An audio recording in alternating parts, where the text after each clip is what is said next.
اعوذ باللہ من الشیطان الرجیم بسم اللہ الرحمن الرحیم یاسین والقرآن الحکیم انک لمن المرسلین علی صراط مستقیم تنزیل العزیز الرحیم صدق اللہ العظیم۔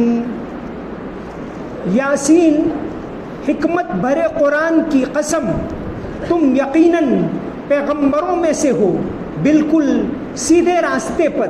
یہ قرآن اس ذات کی طرف سے اتارا جا رہا ہے جس کا اقتدار بھی کامل ہے، جس کی رحمت بھی کامل ہے۔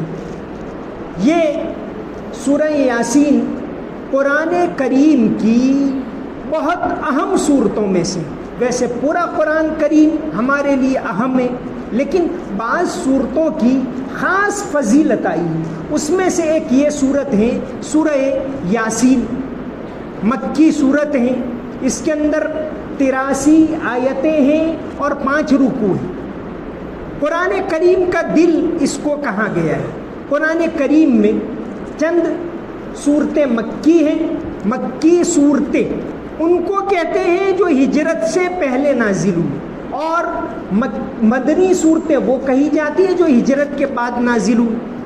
جو صورتیں مکی ہیں ان میں عام طور سے توحید کا بیان ہے، رسول صلی اللہ علیہ وسلم کی سچائی کا بیان ہے، آخرت کا بیان ہے، یعنی عقائد کا بیان ہے، کیونکہ عقیدے سب سے زیادہ اہم ہیں۔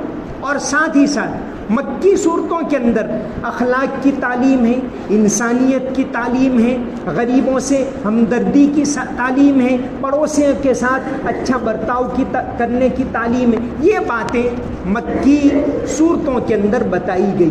تو یہ قرآن کریم کی کل 114 صورتیں، اس میں سے 86 صورتیں تو مکی ہیں اور باقی مدنی 28 مدنی صورتیں عام طور سے لمبی، اس کے اندر احکام بیان کیے گئے کہ نماز کیا ہے، زکوٰۃ کیا ہے، معاملات کیا ہیں، تجارت کے قواعد کیا ہیں، یہ ساری چیزیں مدنی صورتوں کے اندر تعلیم زیادہ تر دی گئی۔ قرآن کریم میں جن صورتوں کے اندر کلّا آیا ہے وہ سب کی سب صورتیں مکی ہیں، اور وہ 15 ہیں۔ سورہ مریم، سورہ مومنون، سورہ شعراء، اس طرح کل 15 صورتیں ایسی ہیں جس کے اندر کلّا سیکفرون بعبادتہم ویکونون علیہم ضدہ، تو یہ صورت ہے مکی صورت ہے۔ تقریباً یہ سب 15 کے بعد کی صورتیں۔ اسی طرح دوسری علامت یہ ہے کہ جن صورتوں کے اندر سجدہ آیا ان میں ایک کو چھوڑ کر باقی سب کی سب مکی۔ سورہ حج ہے جس کے اندر سجدہ بھی ہیں اور وہ مدنی صورت ہے۔ تو قرآن کریم کے اندر ایک تو خاصیت یہاں یہ سورہ یاسین، اس کو قرآن کریم کا دل کیوں کہا گیا ہے؟ دل ہے تو دھڑکنے کا بہانہ کوئی ڈھونڈے، دل ہے تو دھڑکنے کا بہانہ کوئی ڈھونڈے، پتھر کی طرح بے حس و بے جان سا کیوں ہے؟ تو قرآن کریم کا دل کہاں گیا؟ سورہ فاتحہ کو قرآن کریم کا خلاصہ کہا گیا، ام الکتاب، کہ پورے قرآن کا خلاصہ ہے۔ 5 صورتیں ایسی ہیں جن کی فضیلت آئی ہے، سورہ تبارک کی فضیلت آئی ہے۔ تو یاسین کو قرآن کا دل کہا گیا۔ علماء فرماتے ہیں کہ چونکہ 3 بنیادی عقائد مسلمان ہوگا تو 3 باتوں کو لازمی طور پر مانے گا۔ ایک تو توحید، اللہ ایک ہے، ساری کائنات کا وہ مالک ہے، سب کچھ وہی کر رہا ہے، توحید۔ دوسرے نمبر پر جو عقیدہ ہے رسالت کا، کہ آپ صلی اللہ علیہ وسلم اور جتنے بھی رسول اللہ نے بھیجے وہ برحق ہیں، اس کو ماننا ہی ہوگا۔ اور تیسرا عقیدہ ہے آخرت کا عقیدہ۔ قرآن کریم کے اندر یہ سورہ یاسین میں ان تینوں عقائد کو بہت ترتیب کے ساتھ بیان کیا گیا ہے۔ اس لیے علماء فرماتے ہیں کہ اس کو قرآن کا دل کہا گیا، کیونکہ عقائد کا تعلق دل سے، انسان مانے گا تو عمل کرے گا۔ ہم مانتے ہیں کہ بھئی روزہ اللہ کی طرف سے فرض ہے، کھانا پینا یہ بالکل منع ہے، مان لیا۔ اب پانی حاضر ہے، کھانا حاضر ہے، کوئی نہیں دیکھ رہا ہے تو بھی انسان بچے گا، کیوں مانتا ہے کہ اللہ مجھے دیکھ رہا ہے۔ تو اصل ہے وہ عقائد ہے۔ آج دنیا کے اندر سب سے زیادہ عقائد کے اوپر حملے ہو رہے ہیں۔ عقائد کو ختم کرو، عقائد کو بھئی آخرت وغیرہ کچھ ہے ہی نہیں، تو بھی انسان جو آئے کرتا رہے گا۔ تو عقائد کے اوپر بچوں کو گھر میں عقائد سکھانے کی ضرورت، مدرسوں میں عقائد سکھانے کی ضرورت۔ مدرسوں میں پڑھنا سکھاتے، بہت اچھی بات ہے۔ عقائد کہ بھئی توحید کیا ہم پڑھتے، چھوٹے تھے سب نے پڑھا آمنت باللہ کما ہوا باسمائہ و صفاتہ، اس کی مانتے ہیں بس، اب اس کے بعد پتہ نہیں۔ دوسرا جو ایمان مفصل، آمنت باللہ، اللہ پر ایمان لایا، و ملائکتہ، اس کے فرشتوں پر ایمان لایا، و کتبہ، اس کی ساری کتابوں پر ایمان لایا، و رسولہ، سارے رسولوں پر، والیوم الآخر، قیامت کے دن پر، والقدر خیرہ و شرہ من اللہ تعالی، کہ تقدیر اللہ کی طرف سے، والبعث بعد الموت، کہ موت کے بعد دوبارہ اٹھایا جانا ہے۔ اس صورت کے اندر بھی چونکہ ایک بات اس میں یہ بھی ہے کہ جو آدمی مرنے کے قریب ہو اس کے اوپر اس صورت کو پڑھا جائے۔ اس صورت کے فضائل میں سے ایک پہلی فضیلت تو حدیث شریف کے اندر حضرت انس ابن مالک رضی اللہ عنہ سے مروی کہ آپ صلی اللہ علیہ وسلم نے فرمایا ان لکل شیء قلبا وقلب القرآن یاسین، کہ ہر چیز کا ایک دل ہوتا ہے اور قرآن کا دل سورہ یاسین۔ سورہ یاسین کی تلاوت عام طور سے لوگ کیا کرتے ہیں، صبح اور شام کو کرنی چاہیے۔ ایک حدیث شریف کے اندر آتا ہے، انہی سے حضرت انس ابن مالک رضی اللہ عنہ سے مروی ہے کہ من داوم علی قراءۃ یاسین کل لیلۃ ثم مات شہیدا، کہ جو آدمی روزانہ رات کو سورہ یاسین پڑھے پھر اس کے بعد اگر اس رات میں اس کی وفات ہوئی تو وہ شہیدوں میں شمار ہوگا۔ بہت بڑی فضیلت۔ تو سورہ یاسین کی تلاوت کم از کم دن میں ایک آدھ مرتبہ کر لینی چاہیے۔ اسی طرح حضرت معقل ابن یسار رضی اللہ عنہ سے ایک حدیث ہے، اقرؤوا یاسین علی موتاکم، کہ جو لوگ مرنے کے قریب ہیں ان کے پاس یاسین پڑھو۔ کیا یاسین برکت کے لیے پڑھنا ہے؟ نہیں، برکت تو اس میں پورے قرآن کے اندر برکت، لیکن یہ اس کو تلقین مرنے والے کو یاسین پڑھنا ہے، یعنی ذرا بلند آواز سے زور سے پڑھیں اس کے پاس سورہ یاسین، کیونکہ اس کے اندر سورہ یاسین میں موت کے بعد کی زندگی کی تعلیم ہے۔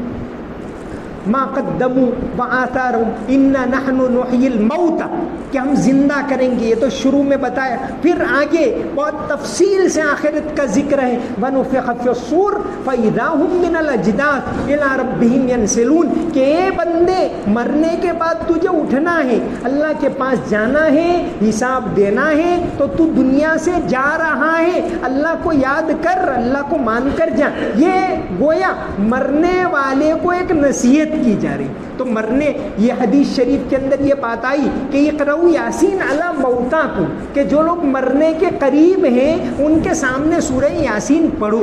تو اس کے اندر علماء نے ایک مطلب یہ بھی لکھا ہے، سورہ یاسین کے اگر ہم 5 حصے کر دیں تو پہلا حصہ انٹروڈکشن ہے، دوسرے حصے کے اندر ماضی کا ذکر ہے، پاسٹ، تیسرے حصے کے اندر پریزنٹ حال، اور چوتھے حصے کے اندر فیوچر، اور پھر آخر میں خلاصہ ہے۔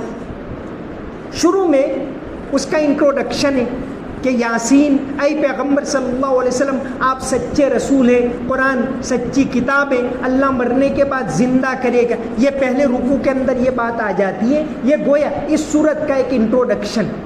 اس کے بعد اب 3 حصے ہوتے، پہلا حصہ ہے پاسٹ، جیسے شاہ ولی اللہ محدث دہلوی رحمۃ اللہ علیہ نے قرآن کے بارے میں ایک کتاب لکھی ہے، قرآن کریم کے اصول کیا، اس کے اندر کیا کیا چیزیں ہیں، الفوز الکبیر، جو علماء کو سب کو پڑھاتے، اس کے اندر ایک بات ہے کہ تذکیر بایام اللہ، کہ تاریخ سے سبق حاصل کرو۔ تو دوسرے رکوع کے اندر ایک تاریخی واقعہ ذکر کیا ہے اور اس کے ذریعے نصیحت کی گئی کہ اللہ کو مانو، اس کے رسولوں کو مانو، یہ نصیحت کی گئی. تو دوسرے حصے کے اندر ہے پاسٹ کا ذکر ہے، ماضی کا. تیسرا حصہ آ جاؤ، یہاں حال کا ذکر ہے کہ سورج کو دیکھو، چاند کو دیکھو، وآیت لہم الارض المیت، زمین کو دیکھو کیسے وہ اگا رہی ہے. یہ ساری نشانیوں کا، اللہ کی نشانیوں کا ذکر ہے اور اس کے ذریعے یعنی حال ہے، اس میں پریزنٹ ہے کہ آپ دیکھو آپ کے سامنے، جس کو شاہ ولی اللہ محدث دہلوی نے لکھا ہے التذکیر بے آیات اللہ، کہ اللہ کی نشانیوں کو دیکھو. تو یہاں توحید ہے. پھر اس کے بعد کا جو تیسرا حصہ ہے اس میں فیوچر کا ذکر ہے، مستقبل کا. وَنُفِخَ فِي الصُّورِ فَإِذَا هُم مِّنَ الْأَجْدَاثِ إِلَىٰ رَبِّهِمْ يَنْسِلُونَ، کہ جب سور پھونکا جائے گا پھر اس کے بعد تم کو دوبارہ زندہ ہونا ہے اور جنت اور جہنم کا وہاں تذکرہ ہے. تو یہ تین حصے، ایک میں پاسٹ ہیں، ایک میں پریزنٹ ہے، ایک میں فیوچر ہے. ماضی ہے، پھر حال ہے، پھر مستقبل ہے، اور آخری حصے میں خلاصہ ہے وَمَن نُعَمِّرْهُ نُنَكِّسُهُ فِي الْخَلْقِ أَفَلَا يَعْقِلُونَ، کہ یہ تمہاری زندگی مختصر ہے، اللہ کی نشانیوں کو دیکھ لو پھر تم کو جانا ہے. یہ ساری باتوں کا یا پوری صورت کا خلاصہ آخری رکوع کے اندر کر دیا گیا. گویا اتنے حصے ہیں سورہ یاسین کے اندر. تو سورہ یاسین اس کے اندر 83 آیتیں ہیں. سورت کی ابتدا ہوتی ہے یاسین. قرآن کریم کا یہ راز ہے، حروف مقطعات. قرآن کی جو 114 صورتیں ان میں سے 29 صورت قرآن کے اندر جو اعداد ہیں، یہ جو میں عدد بتا رہا ہوں جیسے بھائی قرآن میں 114 صورتیں، اتنی صورتیں مکی، اتنی اعداد ہیں، اس کی بھی وہ نمبرز جو ہیں اس کی بھی ایک اہمیت ہوتی. بولا بھائی 114 ہی کیوں ہے؟ اللہ تبارک و تعالیٰ کی طرف سے یہ اتنی ہی کیوں ہے؟ تو یہ بھی اللہ کی طرف سے ایک راز ہے جو انسان، جو بڑے بڑے علماء ہوتے ہیں وہ اس کو معلوم کرنے کی کوشش کرتے. جیسے حضرت مجدد الفسانی رحمۃ اللہ علیہ ہندوستان کے ایک بہت بڑے عالم گزرے، بلکہ ہندوستان کے نہیں، ساری دنیا کے علماء یہ مانتے ہیں کہ 1000 سال، الف ثانی، الف کا مطلب ہوتا ہے 1000. مجدد الفسانی جو اکبر کے زمانے میں تھے، پھر جہانگیر کے زمانے میں اکبر نے دین کو بہت زیادہ بدل دیا تھا اور اندیشہ یہ تھا کہ ہندوستان سے دین ختم ہو جائے. ایسے وقت کے اندر حضرت مجدد الفسانی نے ایک پورے ملک کے اندر ایک آواز اٹھائی کہ بھئی صحیح دین یہ ہے. اور اسی وجہ سے چونکہ اکبر کا تو انہوں نے آخری دور پائے، جہانگیر نے آپ کو گوالیئر کے اندر قید کر لیا، لیکن بعد میں جہانگیر کو جب ان کے مرید گئے جہانگیر کے پاس، ان کو سمجھایا، پتہ چلا تو آپ کو رہا کر دیا بعد میں جہانگیر نے، اور پھر آپ کا اکرام بھی کی. جہانگیر نے جیسے اکبر سب کے پاس سجدہ کرواتا، جہانگیر نے بھی حکم دیا کوئی سجدہ کرو، تو انہوں نے سجدہ نہیں کیا تو ان کو قید کر لیا جہانگیر. تو مجدد الفسانی رحمۃ اللہ علیہ، ان کی تعلیم ہمارے پاس جو پہنچے، ان کے مکتوبات خطوط، انہوں نے الگ الگ لوگوں کو، بادشاہوں کو، نوابوں کو، علماء کو، سب کو خط لکھی. ان خطوط کو جمع کر کے انہوں نے خود جمع کروایا ان کو، تو ایک ترتیب دی. جیسے ان کی مجدد الفسانی کے خطوط کا پہلا والیوم، اس کے اندر 313 خطوط ہیں. بھئی 313 کیوں؟ تو فرمائے کہ بدر کے صحابہ 313 تھے. دوسرا جو والیوم ہے اس کے اندر 99 خطوط ہیں، 99. تو بھئی 99 کیوں؟ تو حضرت نے فرمایا کہ اللہ تبارک و تعالیٰ کے خاص نام ہے وہ 99. اور تیسرے حصے کے اندر 114 خطوط، 114 مکتوبات ہیں. کیوں 114؟ تو فرمایا قرآن کی صورتیں 114 ہیں، تینوں ملا کر جو ہوتے ہیں 313 اور 99 اور 114 تینوں ملا کر ہوتے 526. حضرت کے 526 خطوط ہیں جو 3 جلدوں کے اندر ہیں. ویسے بعد میں علماء نے 10 اور خط دریافت کیے اور وہ تیسری جلد میں جوڑ دی، تو کل ملا کر اب ہوتے 536. تو حضرت مجدد الفسانی رحمۃ اللہ علیہ نے بھی یہ حروف مقطعات کے بارے میں بڑی بحث کی. یاسین حروف مقطعات، حروف قرآن کی 29 صورتیں، الف لام را، الف لام میم، یاسین، قاف والقرآن المجید، نون والقلم. تو یہ نون کیا ہے، قاف کیا ہے، یاسین، یا اور سین، یہ دو لیٹرز، جیسے لیٹرز ہوتے ہیں انگلش میں اے بی سی ڈی، اسی طرح عربی میں لیٹرز ہیں الف با تا ثا جیم. یہ عربی کے اندر 28 لیٹرز، 28 حروف. ویسے الف اور حمزہ کو الگ گنو تو 29 ہوتے، لیکن علماء دونوں کو ایک گنتے تو 28 لیٹرز ہوتے. تو 28 لیٹرز میں سے حروف مقطعات کے اندر کون سے استعمال ہوئے کون سے نہیں ہوئے، اس کے اوپر علماء نے بہت تفصیل سے لکھا ہے. ہمارے قریبی علماء کے اندر حضرت پیر ذوالفقار رحمۃ اللہ علیہ نے اس پر بہت تفصیل سے کلام کیا ہے. تو قرآن کریم کی یہ حروف مقطعات ہیں. حروف مقطعات سے شروع ہونے والی کل 29 صورتیں، اور قرآن یہ عربی کے لیٹرز تو ہیں 28، اس میں سے حروف مقطعات میں 14 استعمال ہوئے، 14 نہیں ہوئے. اب یہ اللہ تبارک و تعالیٰ کا راز ہے کہ یہ کیا چیز ہے. اسی طرح حروف مقطعات میں ایک بات یہ ہے کہ زیادہ تر عربی میں 28 حروف، اس میں سے 15 حروف ایسے جن پر نقطہ ہیں، 13 ایسے جن پر نقطہ نہیں. جیسے الف کے اوپر نقطہ نہیں ہے، با کے نیچے ایک نقطہ ہے، تا کے اوپر 2 ہیں، سا کے اوپر 3 ہیں، جیم ایک نقطہ ہے، ہا نقطہ نہیں ہے، خا میں ایک نقطہ، دال میں نقطہ نہیں، زال میں ایک نقطہ، را میں نقطہ نہیں ہے، زا میں ایک نقطہ ہے، سین میں نقطہ نہیں، شین میں 3 نقطے. تو یہ ایک بہت بڑا راز ہے کہ اللہ تبارک و تعالیٰ نے کون سے حروف کو حروف مقطعات کے طور پر استعمال کیا ہے. تو پیر ذوالفقار صاحب نے، جیسے علماء کرتے، عربی حروف کے 3 حصے کیے. پہلا ہے الف سے لے کر خا تک، الف سے لے کر خا تک پہلا حصہ، الف با تا ثا جیم ہا خا دال اور ذال، الف سے دال تک کرتے. اس کے اندر 9 حروف ہوتے. دوسرا حصہ ہے را زا سین شین صاد ضاد طا ظا عین غین، اس میں 10، پہلے میں 9 ہیں، دوسرے میں 10 ہیں، اور تیسرے میں پھر 9 ہیں. فا سے لے کر یا تک. تو ان میں سے حروف مقطعات میں پہلے 9 میں سے 2 ہی استعمال ہوئے، الف اور ہا، اور دونوں بغیر نقطے کے. دوسرے حصے میں سے 5 استعمال ہوئے، دوسرے میں 10 ہے. را حروف مقطعات میں آیا ہے، الف لام را، زا نہیں آئے، سین آیا ہے، یاسین، شین نہیں آیا، صاد آیا ہے، صاد والقرآن ذی الذکر، واد نہیں آئے، طا آیا ہے، طاسین، وا نہیں آئے، عین آیا ہے، حامیم عین سین قاف، غین نہیں آئے. تو دوسرے میں جو 10 حروف ہیں اس میں سے 5 نقطے بغیر کے وہ حروف مقطعات میں، نقطے والے نہیں.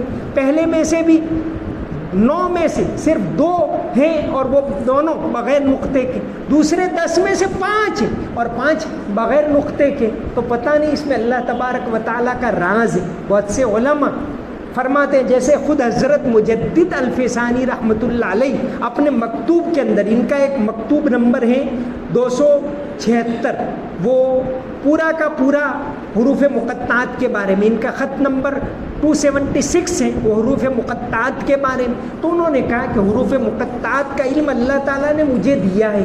جیسے حضرت ابن عباس رضی اللہ عنہ فرماتے کہ میں حروف مقطعات کا مطلب جانتا ہوں. تو یہ پہلے میں سے 2 ہی لیے، دوسرے میں سے 5 لیے، تیسرا حصہ لے لیجیے. تو تیسرے میں سے جو بغیر نقطے والے وہ تیسرے حصے میں سے اللہ تعالیٰ نے لیے. تو اس طرح کر کے کل 11 نقطے والے، 11 بغیر نقطے کے اور 3 نقطے والے یہ استعمال کی. اس سے ایک بات یہ بھی نکالتے ہیں کہ دیکھو یہ سارا قرآن انہیں 28 حروف سے بنائے، لیکن چیلنج اس جیسا کلام بنا کر دکھاؤ. جیسے والقرآن الحکیم کے اندر انشاءاللہ اس کے اوپر ہم بات کریں گے. تو یہ یاسین کیا ہے؟ جیسے حضرت ابن عباس رضی اللہ عنہ الف لام میم کے بارے میں فرماتے کہ اس کا مطلب ہوتا ہے ان اللہ عالم، میں اللہ سب سے زیادہ جاننے والا۔ تو یاسین کا کیا مطلب ہے؟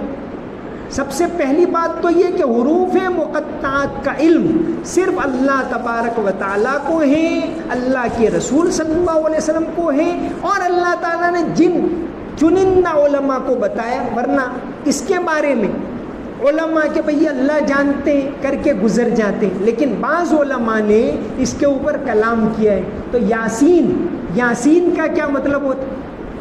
اکثر علماء نے یہ بتایا کہ یاسین آپ صلی اللہ علیہ وسلم کا نام ہے، اور اس کی دلیل یاسین والقرآن الحکیم انک لمن المرسلین، کہ اے یاسین قرآن حکیم کی قسم آپ پیغمبروں میں سے ہو۔ تو اس پر سے اکثر علماء یہ فرماتے ہیں کہ یاسین آپ صلی اللہ علیہ وسلم کا نام ہے۔ اکثر علماء یہی کہتے کہ یاسین آپ صلی اللہ علیہ وسلم کا نام۔ بعض کی رائے یہ کہ یاسین اللہ کا نام، جیسے علماء فرماتے ہیں کہ اللہ کا جو خاص نام ہے حروف مقطعات کے اندر چھپا ہوا ہے، تو امام مالک ان میں سے ایک ہے۔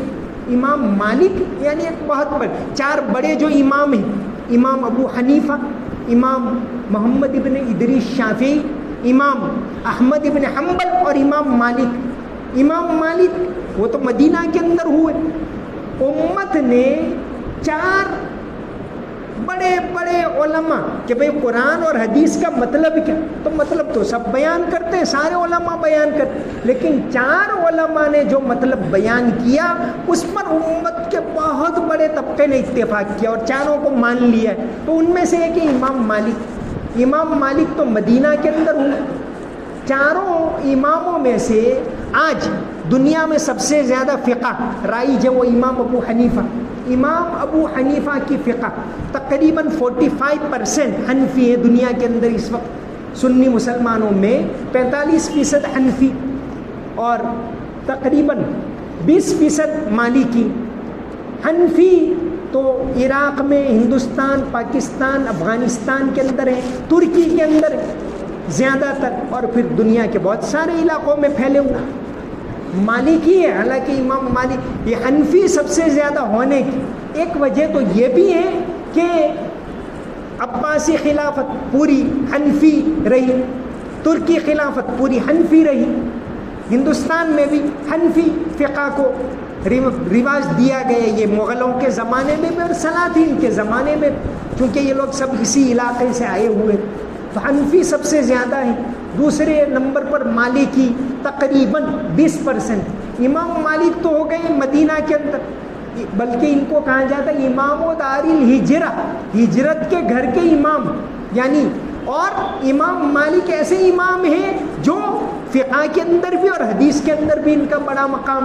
امام مالک بن انس رحمۃ اللہ علیہ تو یہ ہو گئے یہاں، لیکن ان کی فقہ جو ہے افریقہ کے یہ سودان ہے، ٹیونس ہے، مراکش ہے، پورا نارتھ افریقہ مالکی لوگ ہوتے ہیں۔ وہ جیسے باقی تینوں امام ہاتھ باندھ کر نماز پڑھتے ہیں، امام مالک والے ہوتے ہیں وہ ہاتھ کھول کر کھڑے ہوتے ہیں، ہاتھ کھولتے کھول کر جیسے ادب کے ساتھ اس طرح کھڑے رہتے اور نماز پڑھتے۔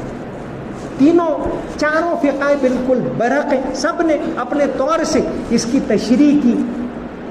تو امام مالک کی فقہ وہاں رائج ہے۔ افریقہ کے جو نارتھن افریقن ممالک ہیں، مراکش سے لے کر الجیریا، یہ سودان، دنیا میں قرآن کے سب سے زیادہ حافظ سودان کے اندر، اور سودان میں بھی حالانکہ سب سے غریب ملک، اور سودان کے اندر بھی اگر دنیا کے کسی ایک شہر میں قرآن کے سب سے زیادہ حافظ ہو تو سودان کے اندر ہے دارفور۔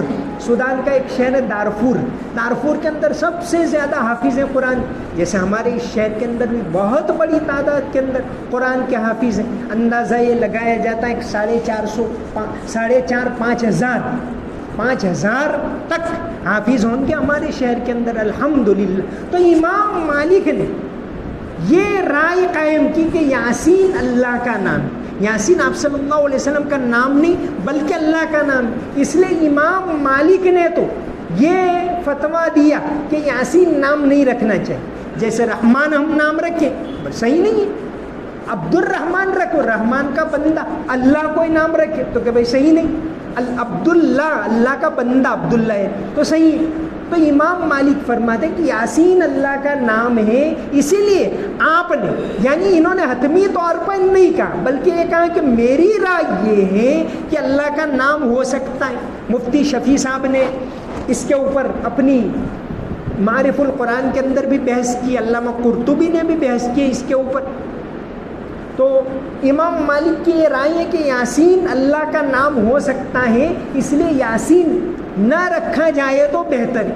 لیکن دوسرے علماء نے فرمایا کہ یاسین نام رکھنا بالکل صحیح. اب دوسرے علماء نے جیسے مفتی شفیع صاحب نے لکھا ہے کہ یہ بتایا کہ اچھا آپ ایسا کرو کہ یاسین نام رکھو تو یا اور سین، دو لیٹرز ہیں یا اور سین، اس طرح یاسین نام مت لکھو اردو میں بلکہ یا الف سین یا اور نون اس طرح لکھو تو صحیح. یا اور سین نہ لکھو، یہ انہوں نے بھی فتویٰ دیا ہے دوسرے علماء نے. تو بہرحال یاسین زیادہ تر علماء کی یہ رائے ہے کہ آپ صلی اللہ علیہ وسلم کا نام ہے. ایک اور بات بتا دی جائے، ابو بکر وراق ایک بہت بڑے عراق کے عالم گزرے 3 صدی ہجری کے، اور تفسیر مظہری کے اندر اس پر بہت کلام کیا ہے. قاضی ثناء اللہ پانی پتی ہمارے ہندوستان کے عالم، انہوں نے ابو بکر وراق کا یہ قول لیا ہے کہ ابو بکر وراق کی یہ رائے ہے رحمۃ اللہ علیہ کہ یاسین ہے وہ تو شارٹ فارم ہے، یا سید البشر.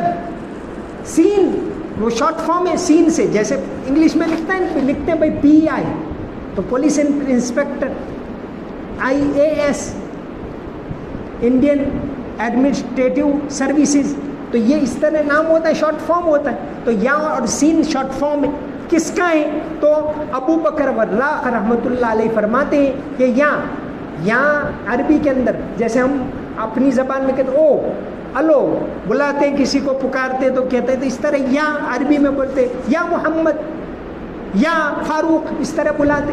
تو سین ہے وہ ابو بکر وراق فرماتے ایک شارٹ فارم ہے سید البشر، یعنی آپ صلی اللہ علیہ وسلم ہی مراد ہو. سید البشر یعنی ساری انسانیت کے سردار. جیسے یا صاحب الجمال شیخ عبدالحق محدث دہلوی ہندوستان کے بہت بڑے عالم، یہ حدیث کے علوم میں سب سے بڑے عالم ان کو کہا جاتا ہے ہندوستان. عبدالحق محدث دہلوی وہ بھی تقریباً مجدد الفسانی کے زمانے کے تھے. تو ان کا ایک شعر ہے آپ صلی اللہ علیہ وسلم کے بارے میں، یا صاحب الجمال و یا سید البشر، کہ خوبصورتی والے، یعنی آپ صلی اللہ علیہ وسلم ساری ظاہری خوبصورتی اور اندرونی خوبصورتی، ایمان کی خوبصورتی وہ تو آپ کے پاس ہے، سب کو اس سے ملی. یا صاحب الجمال و یا سید البشر، اے بشر کے، بشر یعنی انسان، ساری انسانیت کے سردار، من وجهک المنیر لقد نور القمر، کہ اے سارے بشر، یہ سارے انسان کے سردار، یہ چاند اگر روشن ہے تو اس کو روشنی ملی ہے آپ کے چہرے کی. من وجهک المنیر لقد نور القمر لا يمكن الثناء كما كان حقه. فرماتے ہیں کہ آپ صلی اللہ علیہ وسلم کی تعریف ہو ہی نہیں سکتی.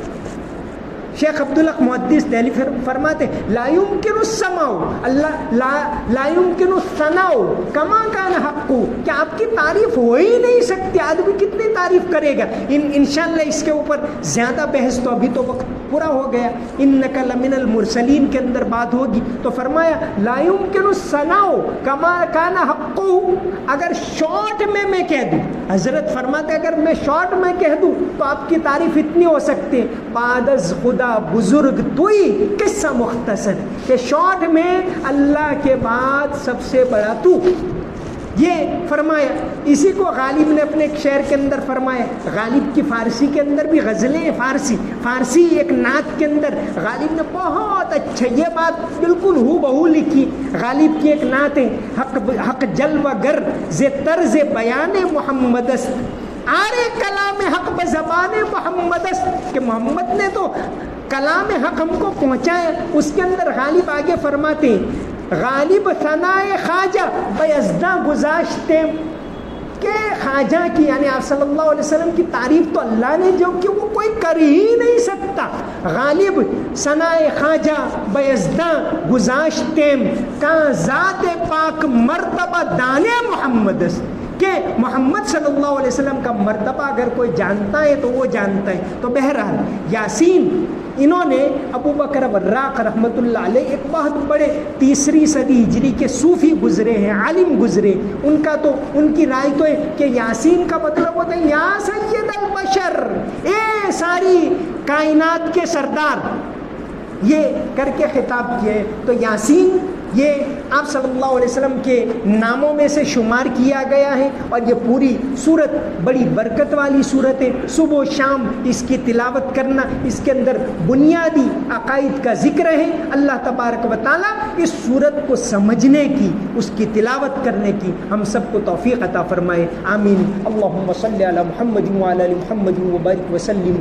ربنا آتنا فی الدنیا حسنہ وفی الآخرۃ حسنہ وقنا عذاب النار. اللہم اغفر لنا وللمؤمنین والمؤمنات والمسلمین والمسلمات الحیاء منہم والاموات انک سمیع قریب مجیب الدعوات. یا اللہ ہمارے گناہوں کو معاف فرما. یا اللہ تو نے اپنی مہربانی سے یہ مہینہ عطا کیا. یا اللہ تیرا فضل ہے, تیرا کرم ہے. یا اللہ تو نے روزہ رکھنے کی توفیق دی, قرآن سننے کی توفیق دی, قرآن پڑھنے کی توفیق دی. یا اللہ قبول فرما. یا اللہ ہمیں تیری عبادت نصیب فرما. اس مہینے کی قدر کرنے کی توفیق عطا فرما. یا اللہ ہمارے عقائد کو درست فرما. سورہ یاسین کے پیغام کو سمجھنے کی, اس پر عمل کرنے کی ہم سب کو توفیق عطا فرما. اللہم صلی علی محمد وعلی آل محمد وبارک وسلم برحمتک یا ارحم الراحمین.